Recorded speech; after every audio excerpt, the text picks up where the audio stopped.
Sanibonani, welcome back to enye ivideo. Ngiyabonga kakhulu ukuthi ungene. Thank you very much. Ungakhohlwa ukusubscribe, ushare, ulike ivideo, ubuke nama-ads.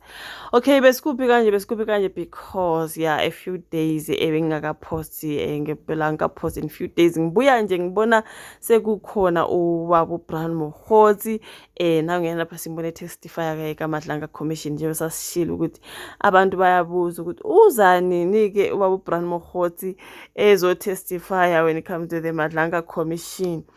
Uze ngokuningi laphana mangimzwa kunama-clips angazi mhlawumbe amanye ngizowathola-ke ngithi kwabeka lana uBrian Mokgotsi ekhuluma ngokakhetha uMatlala, ekhuluma ngokaba ubheka icele, ukhuluma ngokaba umkhwanazi, azafake ngisho neSilo. My favorite iSilo King besizulu sinqobile kaZwelithini athi ubaba uBrian Mokgotsi, are you sure of what you are talking about? Ngoba ngizwa laphana nje bemtshela bethi kodwa phela lezi ndaba okhuluma ngazo engathi ke indaba nje ukuthi uzwe ngungizwe uze wathi ke one of the commissioners laphana I think ubaba uMadlanga wathi ngesixhosa bathi ndive ngesixhosa ke umama ke wachaza ke ukuthi ngesitswana ke mabarebare. Okay, ukuthi ubaba uBrian Mokgotsi utestifya ngamabarebare lapha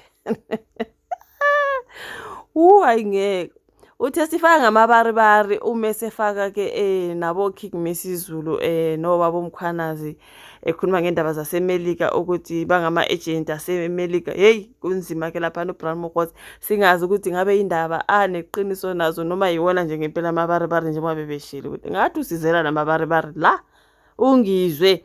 Kumele uma uyotestify lapha nodaba lakho ubulwazi. Ngibonile abantu nje enkundleni zokuxhumana abantu bethi hayi lo cabanga ukuthi ngempela sonke sibuya kuphi baqamba indawo eziningi, you know what I mean.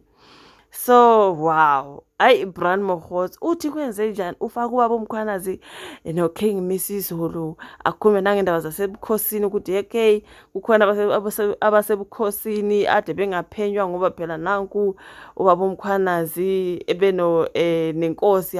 Ubaba uBrian Mokgotsi uyazazi lezo zindaba noma mhlambe yabona mawungamabarebare phela azomfaka einkingeni. Ukhona othe ubaba uBrian Mokgotsi is just dark, is like dug himself a hole, like seriously speaking ngiyamzwela nje mina ngoba kungamabarebare ngicabanga ukuthi azomfaka enkingeni. You guys, zonke lezi ndaba azikhuluma ezomkhwanazi nenkosi uKing Mesizulu nendaba zaseMelika and everything.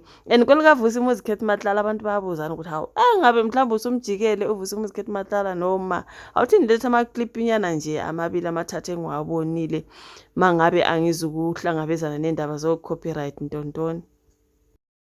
You see, when information came to commissioners, it further talks to the treatment which, or the combination of General Kwanazi and Mesizulu, King Mesizulu, how they treated the brother to King Mesizulu, Prince Makati. The investigation took us to that extent that we ended up having to meet them. I'm sorry to interrupt you, even though the question is not mine. I do not understand the question to be about what you established later. Oh. It's about the stage at which you get the information. No, there was nothing. Thank you. I understand. Asazi ke kudala ke alindwa ke uBrian Mokgotsi ukuthi akazotestifya nangonke eza nezindaba. Kuthi usamabhizinisi kuBrian Mokgotsi seveze izinsolo zokuthi iSilo uKing Mesizulu kaZwelithini noCommissioner wamaphoyisa uLieutenant General Nhlanhla Mkhwanazi baqashwa ukusebenzela iCentral Intelligence Agency. Usho njalo nje ethola ubufakazi bakhe laphana kwiMadlanga Commission. Mangaya laphana akubhalwe khona ngesingisi bathi bona mabekhuluma ngesingisi bathi controversial businessman uBrian Mokgotsi has told iMadlanga Commission that KwaZulu-Natal Police Commissioner Lieutenant General Nhlanhla Mkhwanazi and Zulu King Mesizulu kaZwelithini were recruited by the US Central Intelligence Agency, CIA. Yona nto ayiveze laphana baba uBrian Mokgotsi. Kwi-statement sakhe uMokgotsi said he had allegedly mabarebare undive allegedly. Yabona uma uthi allegedly uthi ngizwe kuthiwa. So how can you testify ngongizwe, which means you're just gossiping like me, like allegedly. Okay, So he said he had allegedly obtained information from one of his sources that Mrs. Zulu and Mkhwanazi were recruited by and actively worked for the American CIA. So at the beginning of his testimony, Mkhotsi told the commission he was part of Umkhonto weSizwe with a particular focus on counterintelligence from 1993 to 1995. He began as a police informant, but later became a crime intelligence agent. He said the issue arose because Mrs. Zulu had been living in the US. This is what he said. He confirmed to the commission that his source had not given any information to support his allegations. Now you see how Mkhwanazi always tells you he was trained by the Americans, and that's where everything started. But confirmed to the commission that his source had not given any information to support the allegation. So why are you taking that allegation to the Madlanga Commission? Because ufakazi bakho like abuna like ay ngeke like abuzwakali ngungizwe utlule something bari King Mrs. Zulu. What if that was a lie and then you go and testify about it? Ay Bran Mkhotsi. What you see, when information came, it further talked about the treatment which was the combination of Mkhwanazi and Mrs. Zulu, and how they treated the brother of Mrs. Zulu, Prince Makate Zulu. Konke lokhu kusho uBran Mkhotsi lapha.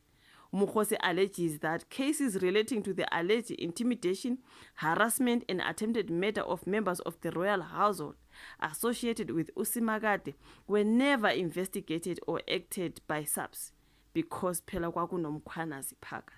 He said this was because Mkhwanazi had intervened on the instructions of the CIA, though he did not detail what evidence supported that. He said this was because Mkhwanazi had intervened on these instructions of the CIA.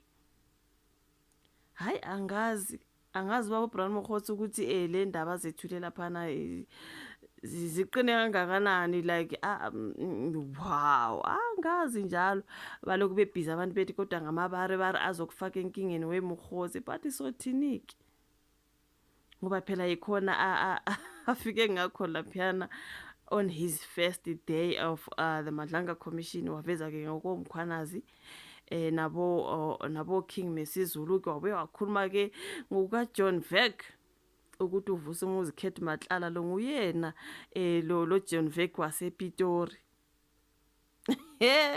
Ekuningi ke Mkhotsi identifies uVusumuzi Khethi Matlala as the notorious John Veck assassin. Businessman claims ukuthi former police minister Bheki Cele also knew about this secret assassin uJohn Veck.